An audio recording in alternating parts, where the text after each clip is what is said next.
This is an ABC podcast. A few weeks ago, we took a poll on our Facebook page asking you to help curate a fan favourites listening party and to vote on which guests the rest of the country needs to hear again at this time. The top shelf, caring people we have listening to conversations, people like you, voted in droves, telling us that Bill Bailey would be just the thing. And so here it is, that conversation from 2016. Bill Bailey has been coming to Australia for several decades now, moonlighting as a hugely popular comedian and using that as a jumping-off point to explore the natural world. This all started in the West Country of England, between Bath and Bristol, where Bill Bailey grew up. He and his dad would often go out into the countryside to go birding, and this left a deep impression on Bill. As a school student, Bill Bailey was the boy most likely, until he unfortunately discovered punk music. And to the horror of his teachers, he all but lost interest in formal education. Now a father himself and having failed to become a famous punk rocker, Bill Bailey has returned to that boyhood desire to know as much about wild places and wild creatures as he possibly can. He's made numerous nature documentaries all over the world about birds and primates. He is in fact an obsessively curious man. It's Bill's ambition to understand everything in the universe, and he's almost 35% of the way there. Bill Bailey has written and illustrated a beautiful book called Bill Bailey's Remarkable Guide to British Birds. Hello, Bill. Hello, Richard. Can we start with owls? I feel like the need to start with owls with you, if that's all right. Absolutely. If I have no objection to that at all. What's the closest you've ever come to an owl? Well, the closest I've come to an owl is very close. I once bought an owl from a restaurant in southern China. How did that happen? We were travelling through China, myself and my family, on a holiday, not work-related. And one of the sort of, I suppose, the aims of the trip was to try and garner as much information about the country as possible and to see as much of it as we could. So we ticked off the touristy places. We went to the Wall and the Summer Palace, and we went to Xi'an to see the terracotta warriors, and it was all marvellous. But then we wanted to see something a little bit more of the real China, a bit about what China is now. And China, of course, is a huge industrial sort of powerhouse. And, of course, going along with that, there's a lot of e-waste that goes to China. A lot of recycling goes on. And there's a part of southeastern China, Guangdong province, where a lot of this e-waste ends up. And it's like no other bit of China. It's the bit of China they don't really want you to see. But we're curious about that, myself and my wife and my son. And so we thought, let's go there. So we ended up in this place, and there was a restaurant we were taken to. And in the restaurant, along with all the usual things of prawns and crabs and crustaceans, were some oddities which were clearly sort of not the normal things you see in Chinese restaurants. And there were civet cats, and I noticed a giant salamander, which is on the CITES endangered list. These were things offered for sale to eat. And the owl was in a cage, and I noticed straight away that it was probably a Eurasian eagle owl, not an endangered species by any means, but certainly not one renowned for its taste. Hang on. The owl was in a cage? It was in a cage. And this was for the benefit of the patrons who may decide they want to eat it? In what form would they eat this? Oh, I didn't get that far, because...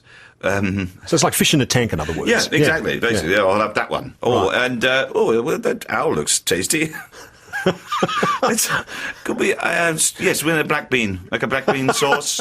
Sichuan pepper, something like that, yes. Yeah. And so we looked at this thing, and I said to my wife, something, I don't know, cracked. I said, we have to get it out of here. We can't let this owl languish here in this cage like this. There were other things as well, cormorants, various other birds. So we basically haggled with the restaurant owners, bought the owl off them. I know this sounds like some terrible joke, but it sort of made sense to them that we wanted to take away the owl.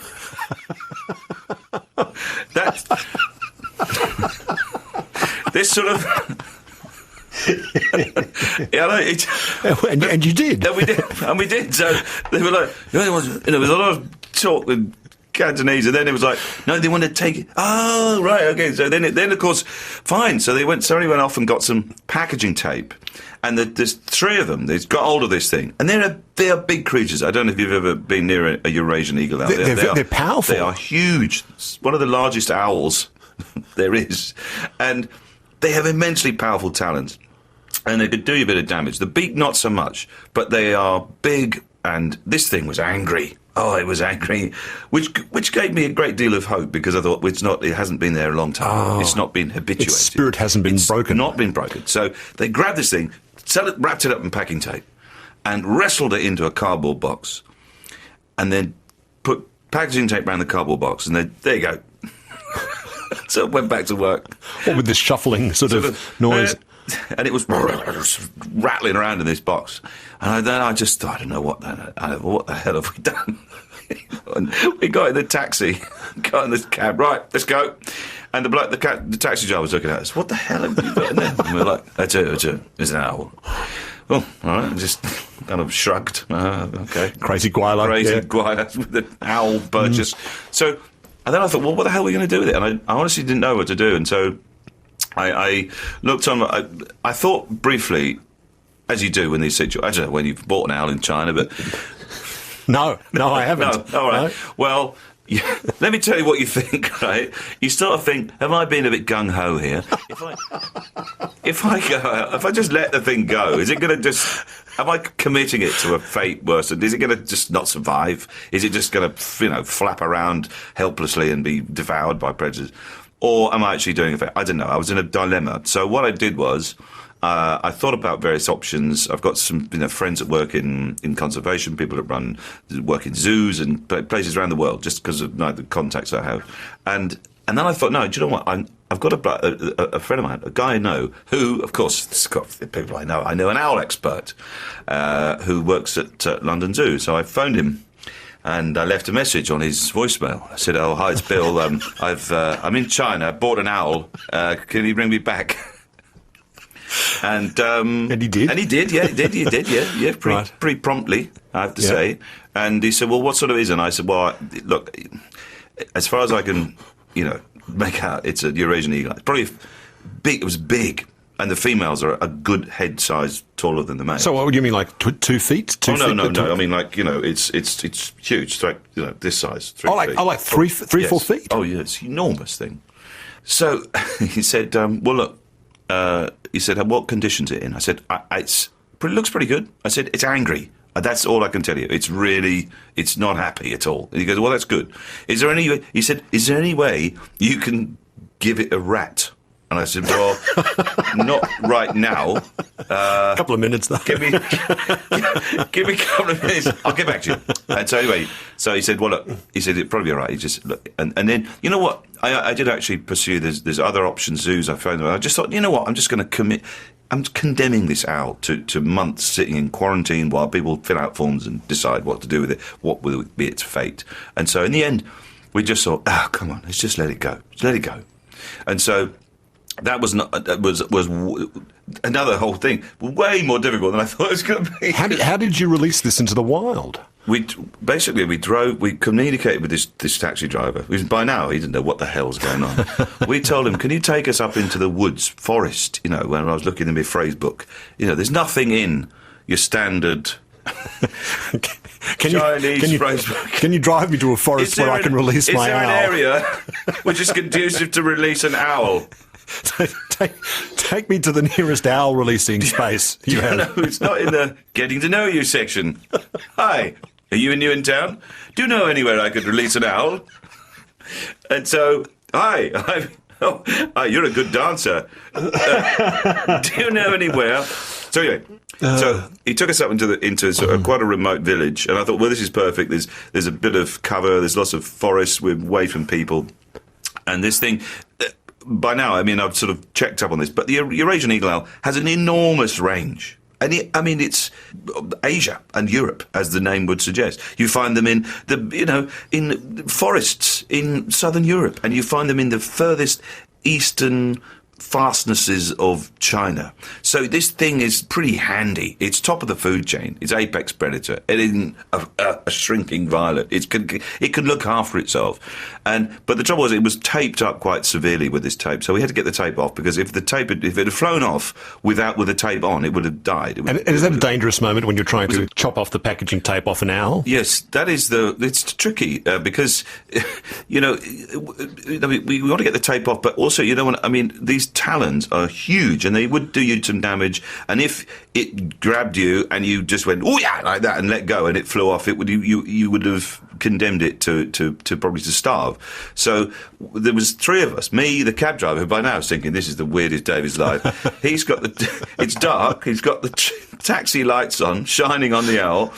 And I'm going, have you got any scissors? Come on. Scissors. And God bless him, in his glove box, he had a pair of paper scissors. Like, I don't know how, but we got these out. So between the three of us, me, my wife, and my son, bless him, was filming the whole thing, which was a brilliant thing to do. We managed to cut the packaging tape off and got it off around his legs, round its wings, and then there was a moment where all the tape came off and it just sort of sprung away from us and kind of turned around and looked at us with tremendous hatred, burning fury in its eyes. And I thought, this is brilliant. This is a wild animal, red in tooth and claw. And it just hissed menacingly at us, like this. And then none of us knew what we'd do, just standing there, like transfixed. And then it turned round and then just flew off into the night. And we were just jubilant. I mean, I was sort of, I kind of lost my mind. I was just jumping in the air. We were all cheering. Even the cab driver was now swept up in all this. He was kind of half-heartedly, yay, whatever. And this thing just flew off. And it was one of the most wonderful things I've ever seen. That must be one of the greatest moments of your life. It was. And are you telling that story on stage to an audience at all? And if so, do they have trouble believing it, given that it might sound like a surrealist flight of fancy? It's such an unlikely story. Indeed, that's very true. And in fact, funny enough, I told the story on stage. I didn't really think about it as a story to tell on stage until I realised, I thought, well, it's actually quite a great story. But there was no ending. The ending was, and it flew off. And so people just kind of think, oh, that's a great story, Bill. Yeah, probably made that up. But anyway. And then months later, I was, when you sort of we stopped travelling, and I'd looked at the sort of footage that my son had taken, and there was a friend of ours, an Indonesian friend of ours, Mita, was with us as well, and she'd taken some footage. And between the two of them, I stitched together what was a little short film of the owl being, the tape being taken off and it flying off. And so a friend of mine, Joe, I work with a lot on shows, he edited very cleverly the thing together, made it into a little short film, and then I would show it at the end of the performance. And I'd play some music over it. And it was just a little postscript to the whole show. And it was extraordinary. People realised, oh my God, this actually happened. This was a real thing. And the reaction was extraordinary. It ranged from just people smiling to weeping. People weeping. I really had not predicted that at all. It's nice to know good things happen in the world sometimes. That's why. I suppose. After the most unlikely kind of situation like that. Yeah, I guess. You spent quite a bit of time with owls. It's not the only thing I've ever said that to a guest before. In the process, you must see how they are around humans. What are we to an owl? Are we just like some part of the furniture, or are we a threat to them? Are they frightened of us, or are they disdainful of us? Most of the time, we don't cross their paths that often. So I think they're probably just they're weary. They're indifferent to us.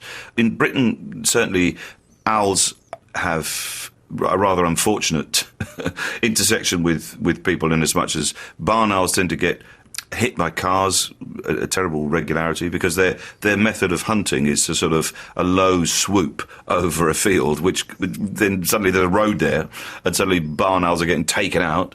And also, it sounds like some kind of weird, this can't be true, but there's less barns, so barn owls don't have anywhere to, their habitat's being encroached on. So they're kind of more fearful now, I think, probably than at any time. They're probably, if you see a human, they'd back off. But they have a kind of 3D hearing system. How does that work, to your knowledge? They have this sort of concave face, which it acts as a fantastic sort of like a dish to, sort of process sound. It sort of amplifies the sound. They have incredible hearing.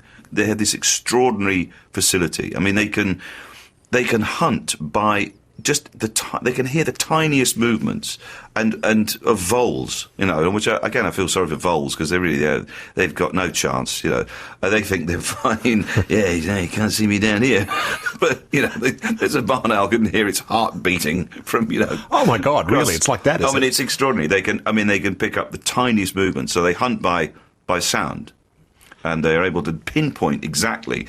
They have asymmetrical ears. And so it somehow there's some physics there, which of course I wouldn't be able to explain to you, but somehow that allows them to kind of calibrate exactly where these things are. Well, like stereoscopic vision. Yeah. So you could approach the object from two different points and so forth. You know where it is in space as a result. Yeah. I was speaking to a colleague earlier today about owls who does some work in natural history, and she says, of course, barn owls, they will consume the animal whole, and then they cough up the bones and fur afterwards. That's right. Oh, my God, have you ever seen such a thing? Just to see an owl go like that. That's right, and cough up a mouse skin and bones like that. It is a perfect pellet. I've seen these things, and they're quite beautiful in a way. It's a perfect sort of sphere of little bones and skulls and all sorts, if that's the sort of thing you like. That's quite terrifying in its own way. They must have some kind of internal sorting system then that sort of says, this and not that. Yes, that's good. Keep that. Yeah. That's for the pellet. I am with Bill Bailey at the moment. The standard image we have of an owl is the wise creature perched majestically on its branch. But have you seen one in full flight? Isn't a real majesty of an owl in flight? Oh, it is, yes. Often when I'm coming back from a show in England or, through Britain really, you'll see a tawny owl. And tawny owls are nocturnal, so you sort of tend to see them just sort of flitting across the road. But the most beautiful sight, I think, of any bird I've ever seen really is a barn owl hunting at dusk, because their flight is silent. I mean, it's extraordinary to imagine, but they don't make any sound. And, of course, that's part of their sort of, their evolutionary plan, is because, their hunting is based on stealth. So the prey have absolutely no idea what's happening, no idea what's coming. And they sort of resemble, they're almost like a giant moth, flitting across a field at dusk. And they have this sort of ethereal beauty, this beautiful heart-shaped face and these white wings. And to the point that through history, they've, I think, probably accounted for many, many accounts of, supernatural eyewitness accounts of wraiths and spirits and unnatural creatures, when there's a death and then there's a wraith. And it was most probably a barn owl, because they have a sort of an earthly shriek which they make, which, of course, would have been interpreted by the fearful as a wraith. As some kind of wraith. So they're quite uncanny in the way they appear then as well. When did you start birding or twitching, or what do you prefer as a term, birding or twitching? Well, twitching, birding, twitching implies an extra level of commitment, which I probably don't have. That involves a lot of people having pagers and being constantly on call. Right. There's a spoonbill in the river talk. Go, go, go. I'm not quite at that level. I'm more I'm there for the aesthetic. How nice. I'd like to have you here for the whole hour, so that's nice you won't be called away. I won't be called away. Right. No, okay, good. Okay. Some rarities blown in.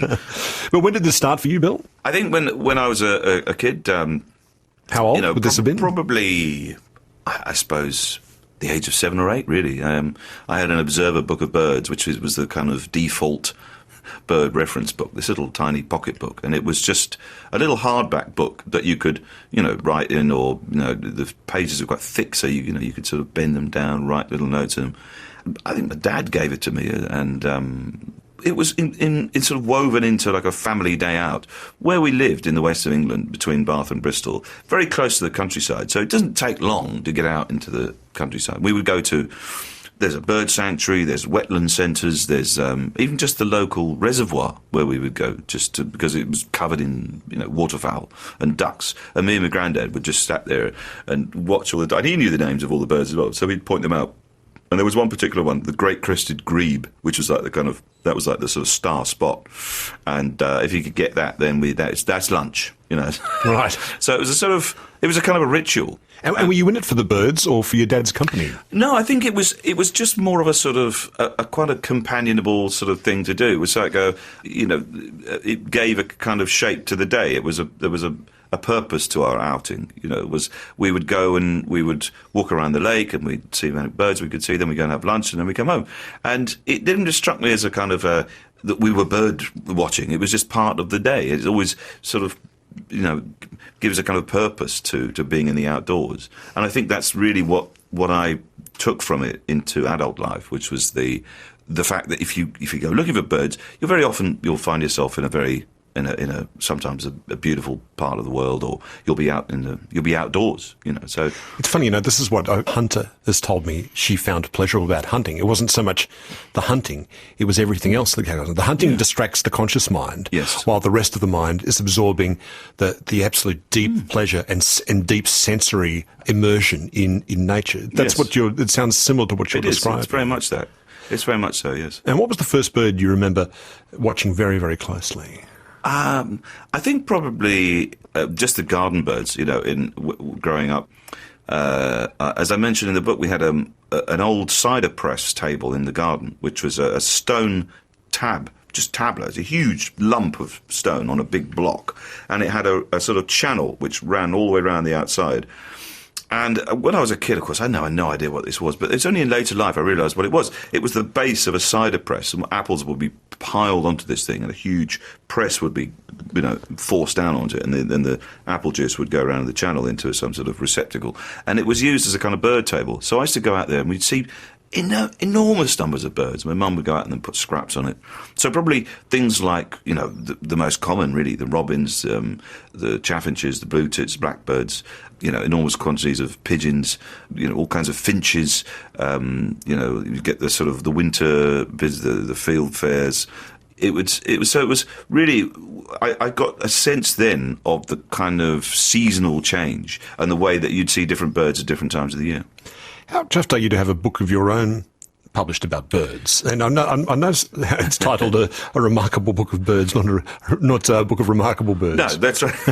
Well, I think the thing is, we're remarking on it right now, aren't we? No, as we are. I Yes. mean, I didn't want it to be. It's not like a field guide, an observation, you know, an identification book, because there are many, many of those, all excellent. But this is more of a sort of a personal account of, you know, my own, you know, experience seeing birds through for many years. I noticed that it's full of hand drawings that you've done of these birds. I mean, that must be very difficult to do because they don't tend to sit still for very long, do they? No. So they have to be drawn quite in haste, I imagine. That's right, yes. A lot of them would be ones that I'd taken photographs of myself, or snapped, or, you know, I've just looked through my, you know, thousands of photographs and would pick one or two that I liked and use them as reference. I'm always impressed by people who know the names of things, the actual names of things in the natural world. Are you impressed by that as well? Yeah, the very ability much to so. name things. Yes, I think so. I think because my grandfather, he was good with the names of, and he was a builder. He was a stonemason, and so he knew a lot about architecture and pointed out features. And my father was very interested in the natural. I mean, my dad is immensely curious about a lot of things. He's hugely, you know, he collects classical music, and he paints, and he, you know, does illumination, which is sort of like the old-fashioned manuscripts, right? Manuscripts, and so on. And so he's always, you know, sort of absorbing things and information, and so he would teach me a lot about the names of things, plants as well. That's his big thing. That's the thing I have to defer to his greater knowledge. But with birds, certainly, yes, it was something which I think when I became a father, I just realised it was almost like an urgency. I think I had to know the names of these things. I have to pass these on. It's like it's knowledge that I would want to know if I was a kid. I think curiosity is the best remedy or the best defence against depression. I think. Yes, I think you're right. Maybe unconsciously or consciously, you're trying to prepare or arm your son with that. Once you live this curious life of the participant, the person who wants to know these things, then it stays off that kind of sense of I don't know, futility, sadness, boredom, ennui, all those things. Yes, I would hope that would be true, yes. I think that it is. It's a corrective to those moments of introspection. I think if you... I always find I find it hard to grasp when people are out and about and they're seemingly incurious about what's around them. You think there's extraordinary wildlife around us. I mean, not just that, amazing. Just walking out in the countryside, there's multifarious things, plants and things and insects and birds and all the names, and just by scratching the surface, by getting into the names of these things and just finding out where they are, where they live, how they live, what the process of their life is. For me, it is. It's like you feel like you're part of this environment. We're not just passing through as kind of, we're not connected to it in any way. Yes, we're not bubbles just travelling through the world. We're not bubbles travelling through. I read a book about owls, for example, say, or birds, or anything about the natural world, and you read something that somebody's written about them, 150 years ago, and it still makes sense today. And I feel that by having that curiosity about the natural world, it connects us to the past, it binds us to the past.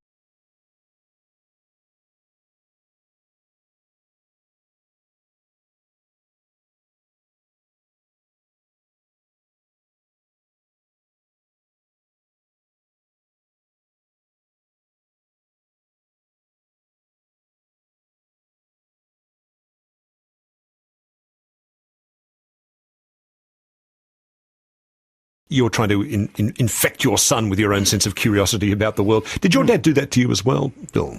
Yes, he did, and my mum as well. I mean, she was very much a part of it. In fact, I think probably even more so when she was alive. She was an enormous sort of ball of energy, and she was incredibly enthusiastic about being outside. She would repeat this as a mantra. I mean, of all the many fond memories I have of her, the one memory I have of her is, I think probably we'd be out somewhere and, outside in the garden, and she would say to me, I want you to love nature. And she'd just repeat it over and over again. And it sort of went in, it kind of lodged in my brain, and it gave you kind of a mission almost, like a purpose, It's like there's all of this to learn and all this to find out about. I want you to love it.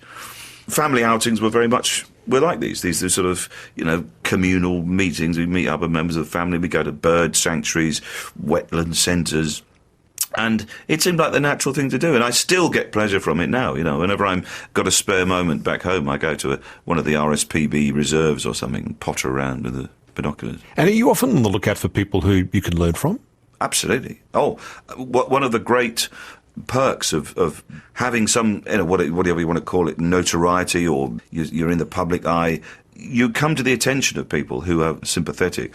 And I've made programs. I've made wildlife programs, documentaries, programs about birds, and so on. And one of the reasons I do it is because I get to meet these experts. I get to spend time with people who've devoted their lives to the study of the stone curlew. And, and I just delight in their knowledge, their enthusiasm, and it's so infectious, and it's one of the great perks of this job. I'm conscious that your life could have gone in a whole lot of different directions just looking over your bio, Bill. Yes. I mean, there was one point, you won most of the prizes in your school at a young age, and there was one point where your English teacher was fighting over you with your drama teacher. What was it like to be in the middle of that wrangle, Bill? That was terrifying. It was actually. It was more histrionic, the English one. It was extraordinary. It gave me an insight almost into just adult behaviour. Like teachers are supposed to be these sort of almost quite sort of dull, automatons. You file in, they do that, and then you go away, and that's it. Oh, bloody Mr. Wilkins, what's he like? And here was this guy, red-faced, furious, in a stand-up row with another teacher. It was just what the hell? And arguing about my time. What sort of things were being said? Well, you're taking up too much of his time. How dare you barge into my lesson like this? I'll do whatever I want. Well, I'm going to take this. It was extraordinary. extraordinary thing. I was just open mouthed, like it was like a sketch. It's almost like something that should be staged for the benefit of every student, isn't it? I mean, yeah, well, this is marvellous, isn't it? This is great. Look at them going at it. They're like Siberian hamsters. Mine. So, but your music teacher was that one of those life-changing teachers you get? Yes, she wasn't she? Yes, Linda Phipps, and she was. I always think of. I was so lucky to have met her, and she taught me the sort of more involved aspects of music theory and advanced grades of piano. So I sort of went through all the grades with her. She had a tremendous energy. She was like a fizzing with energy the whole time, and she encouraged me to go further. The great teachers make you go further. They make you ambitious. And they make you ambitious. They're diamonds. They are incredibly rare and wonderful people. And she was one of those. And in one of the recitals, she encouraged me to write and perform a cadenza, which is like a sort of extended virtuoso piece of basically showing off. It was the idea was that, you know, in the times of Mozart and so on, pianists were quite well known. They were sort of celebrities of the age, and so the composer allowed them to, you know, show off their virtuosity a little bit at the end of the piece. So like, look at this, and it's like a guitar, you know, it's like a guitar solo. And so she's encouraged me to do this and perform it with a chamber orchestra. It was a Mozart piano concerto, the Coronation. And there was no way on earth I would have done this without her encouragement. There's no way. It was just incredibly daunting. You know, I was a kid, you know, I was like 17 or something, you know, and then there's all these people there and all this dignitary, the school, all your people in school, like, and she just kept saying, no, you can do it. No, that's it. No, do it. No, keep practicing. You can do it. Her voice has been with me my whole life. The voice that says, no, you can go further and do this. And, you know, years later, when I was doing a tour, a stand-up tour, one of the biggest tours I've ever done. It was arenas, preposterous, nonsense, really ludicrous, kind of foolhardy endeavour. And I'm standing on stage at Wembley Arena, and there's 13,000 people, and I'm just about to go on stage, and I hear her voice saying, no, you can do this. And that sort of calms you down. I think, yeah, I did it then, I can do this now. People like that have a profound influenced your whole life. And so why am I talking to Bill Bailey, the comedian, rather than Bill Bailey, the accomplished concert pianist? Well, what diverted you from the path? Do you know what it is? I think I love the spoken word equally as I love music. I remember going to see a poet, actually, and you'll probably know his name, John Hegley, who was a British poet. Brilliant poet-comedian, yes. Brilliant poet-comedian. And being inspired by him and thinking, what a wonderful bond he's got with his audience, and I'm spellbound. You know, he's in a suit and glasses, and he sort of talks in some rather kind of nasal way, and he strums a ukulele, and yet it was mesmerising. And was punk music an influence on you at the time, Bill? Was that do-it-yourself ethos of punk, like stand on stage, write your own poetry, perform with the ukulele? Exactly. Very much so. It seemed to be like the essence of what the punk ethic was, which was like, no, you don't need to do all this. You know, get up there and do it. That really appealed to me. I remember seeing you on stage in the Edinburgh Fringe of sometime in the late 80s, I think, performing with your first group, the Rubber Bishops, when you were both you and your colleague performed in red cassocks, as I recall. Yes. And I think I have this memory of you carrying a Flying V electric guitar, which I was envious of for the glamour because I didn't have that. But then I thought, I'll never rest that on my knee, will I? I'll never successfully actually sit down and play that, will I? There's a problem with those guitars, surely. There is. You've identified the main problem. You can't sit down and play them. They are meant to be played with one foot up on the monitor. That's right. and going to comedy, like as opposed to music performance, there's a whole other thing when you're doing a comic music performance. It just seemed the natural thing to do, and it gets people on another level. I mean, you'll know this. Music and comedy combined in the right way has a sort of power that neither of those two have. There's a kind of sort of synergy you get them. You get some, just like alchemy. You don't quite know what happens, but if you can get that all to work, it gets people on a gut level. It's intoxicating sometimes, and you see the effect of it, and also playing it as well. And I thought, if I was just a musician, I would love that, but then I would feel I was missing out because I loved the power of the spoken word. Tell me how you met your wife, Kirsten, at the Edinburgh Fringe. Well, I was actually doing a gig with the Rubber Bishops in a basement of a bar, and she happened to be there with a bunch of friends, and something about the humour, or something about the way we wear, or one or two lines just resonated with her, and she said, "Oh, that reminds me of when I was, I used to sort of muck around, and we had a band, and we'd sort of do things like that." And it was one of those things. We just started talking. We went out to a bar with a bunch of friends, and we were chatting away. And that night, I got separated from a bunch of friends I was staying with, and so she said, "Well, you crash out in the flat with a bunch of flatmates." So I said, "It's all right." So I crashed out on this couch in her flat, and then the next day, she was off. She was doing things. She's always doing things. She said, "I've got a job. I've got to do this, but I've made you some bit of breakfast and there's a cup of tea, and see you later." And so I was so impressed with it. I sent her some flowers the next day, and then I wrote my address on it, and she wrote me a letter to where I lived, and so I then wrote her a letter, and we carried on. It just turned into this letter-writing courtship. How long were you writing letters back and forth to each other? Oh, about a year.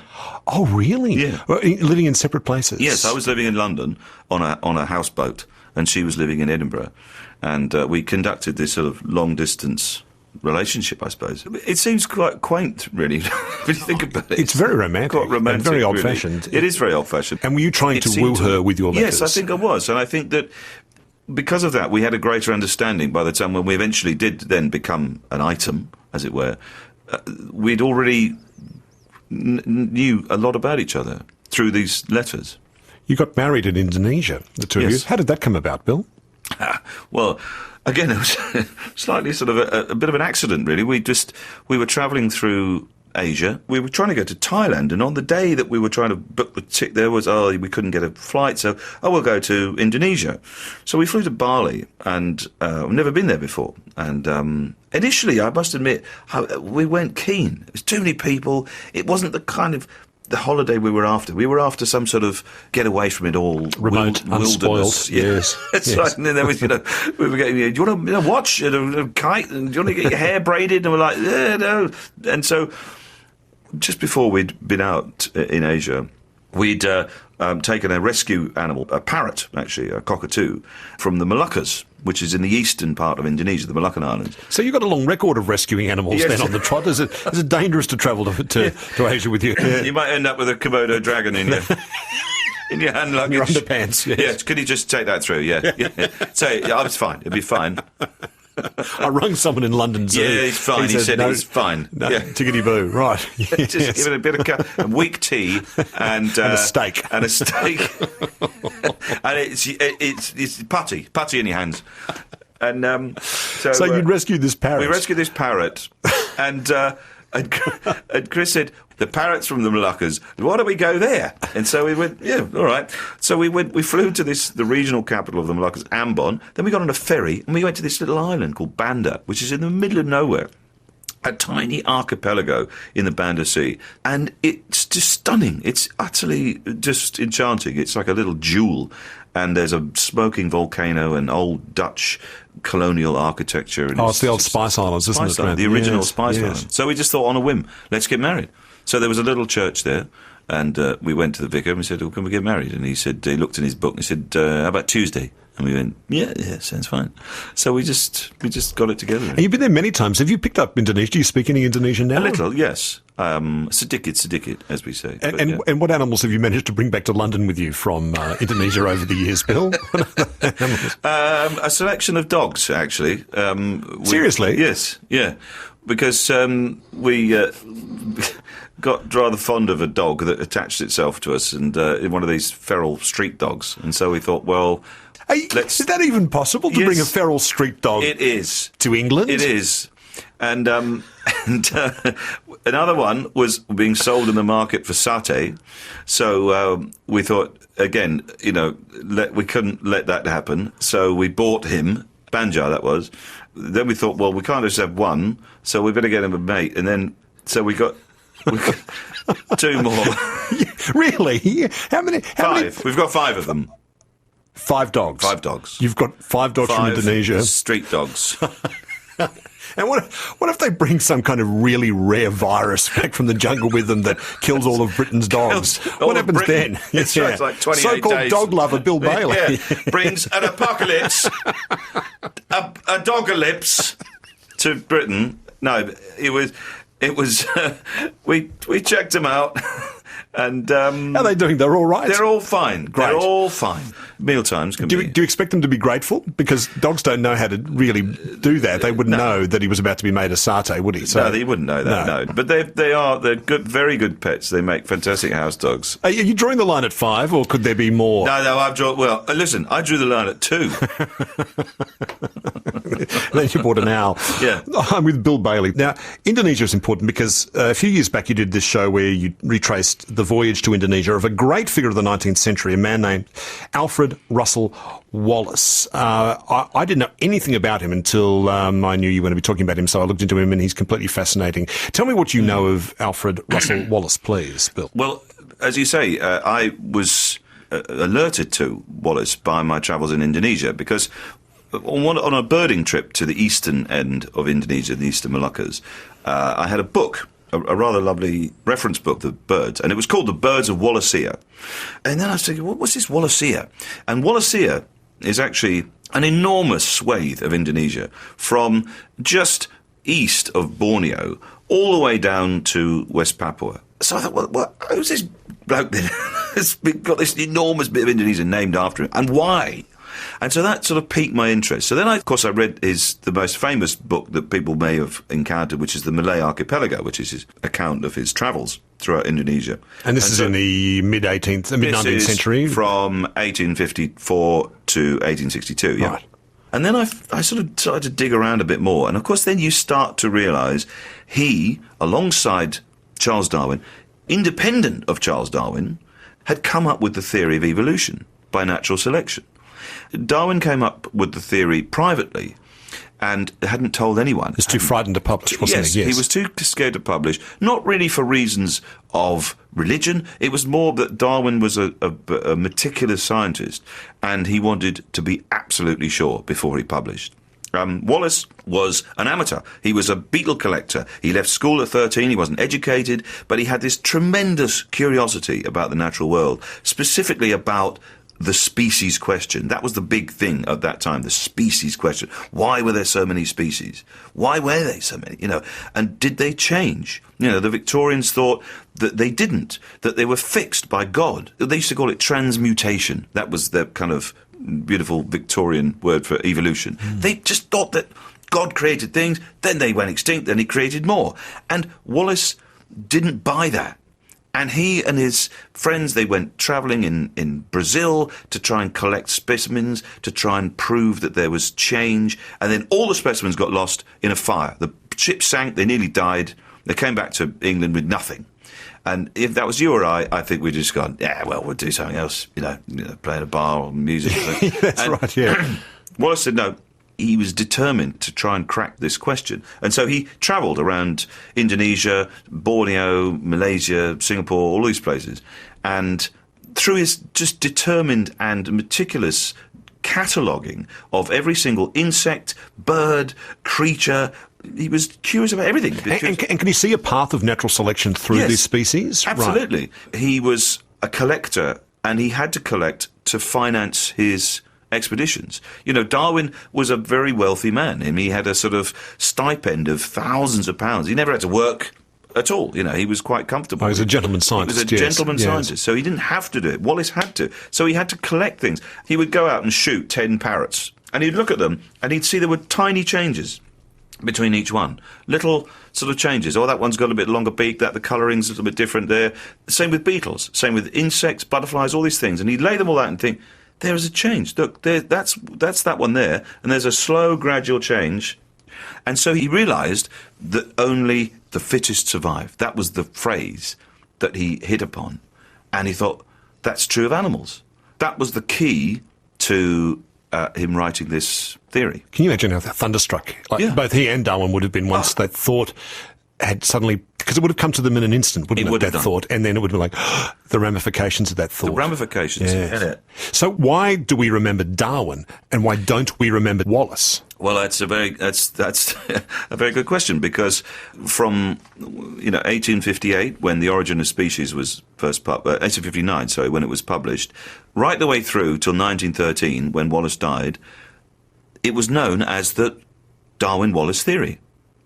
Now, that was the accepted name for the theory of evolution. The Darwin-Wallace theory. The Darwin-Wallace theory. So why did the Wallace bit fall off the end? Well, there's all kinds of explanations. I think a lot of it is down to the fact that evolutionary theory fell out of favour after the turn of the century. It wasn't the fashionable theory anymore, for some reason. Darwin's book, The Big Book, The Origin of Species, fell out of favour. People were sort of looking back to other forms, earlier forms of evolution. Perhaps Darwin this wasn't right. Perhaps there was Lamarckism had a role to play, which is a more fanciful notion that we have some kind of weird fluid in us that changes us. It was not fixed.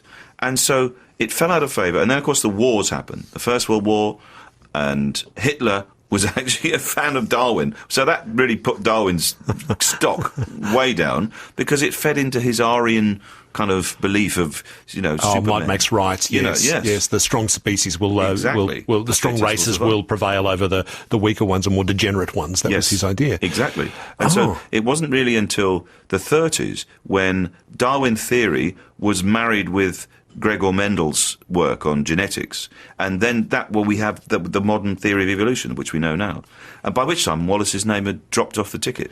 Is he still remembered, though, in those parts of the world where he travelled to, in Indonesia and Borneo, that part of the world? And what did you see of that when you went there? I saw evidence of it. I saw there's people there, even by oral history, have passed down meeting him, and actually having met him. Their descendants of the people that actually met him when he was in there. Villages you're talking about? In little right. villages, tiny villages. There's even in Ternate, which is the Sultanate of Ternate, which is this capital of this wonderful little island, Halmahera. There was a mural on the wall saying Wallace, Indonesian scientist, British, and so there's now even a contemporary appreciation of Wallace throughout Indonesia. Maybe what's dogged him is that he had a great many passions, didn't he? He was an engineer, he was a fan of spiritualism, went to seances, did all that kind of thing. Table knockers, all of that. That's right.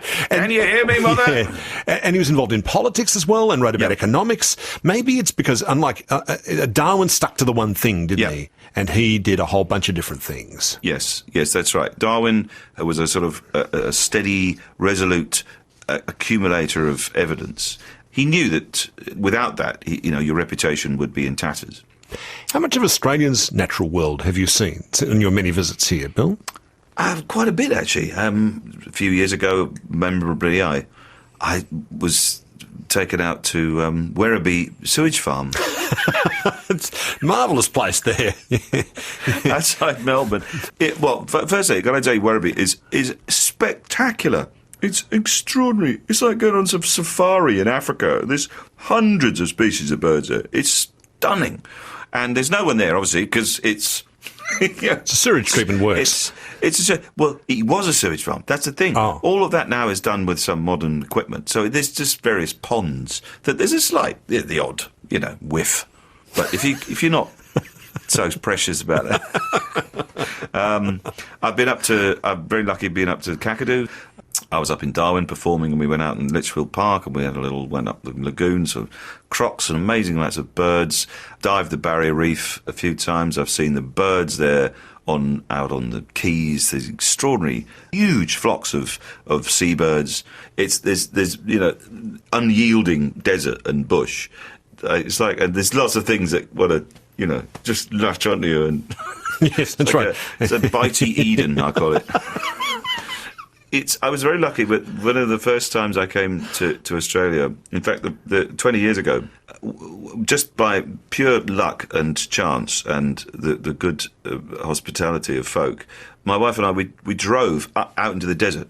There was some friends had a sheep station in the middle of the bush, middle of nowhere, and that's what we did. And very few of the folk that we were with, and in fact, a lot of Australians in Melbourne I met, they said, "Well, what are you doing that for? Why do you want to do that?" And we were, but this is to me, this is almost like you can't come to Australia and not see. This is the real Australia in a way. This is the kind of this vast land, this huge interior where people have made a living, where the indigenous population have lived for thousands of years and kind of sort of tamed it, bent it to their will. And so we drove off for hours and hours and hours and hours and hours. It's a long while to drive to the outback, yes. Yes. My auntie Gwen used to live in Perth, God rest her soul, and she never really got Australia. She emigrated from Portsmouth, and she would say, "Oh, you get in a car, you drive for hours and hours and hours, and then you get there, and there's nothing there." And I said, yeah, maybe, Gwen, but I don't know. I loved it. I loved the light. I loved the bird life. The expanse of nothing. It's unique. There's nothing like it anywhere in the world, and certainly not in Europe. One of the things I increasingly look for. I want to get away. I want to get out in there where there's no one, and you can't get that in Europe. It's very hard. It's quite a. Britain's one of the most densely populated countries in Europe. I think probably the most densely populated country. There's swathes of forest and other things, but not just desert, solitude, a 360 view. You can't get that anywhere else. I mean, parts of America maybe, but I don't know. It's different here. Bill, it's been wonderful to speak with you. At long last. Yes. I've so enjoyed this. Thank you. Thank you so much. You're very welcome. Thank you.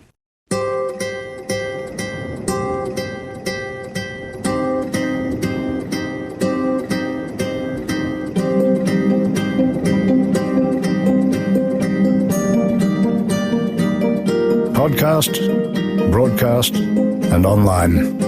You're listening to Conversations with Richard Fidler.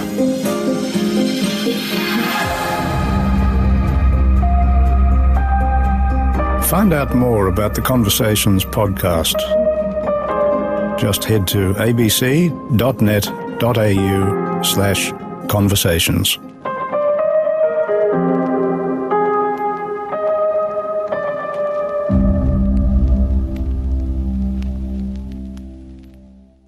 And that was my conversation with Bill Bailey, comedian, polymath and bird fancier, as requested by fans of this show on Facebook. Since you're stuck inside and you can't get out, well, can't get out much at all, help yourself to the giant, vast Conversations archive. It's all there on our website or through our podcast. I'm Richard Fidler. Thanks for listening.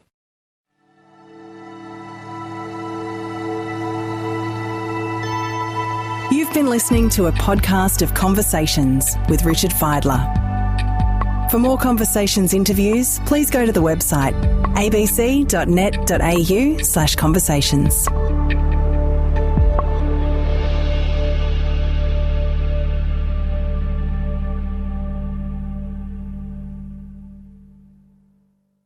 Discover more great ABC podcasts, live radio and exclusives on the ABC Listen app.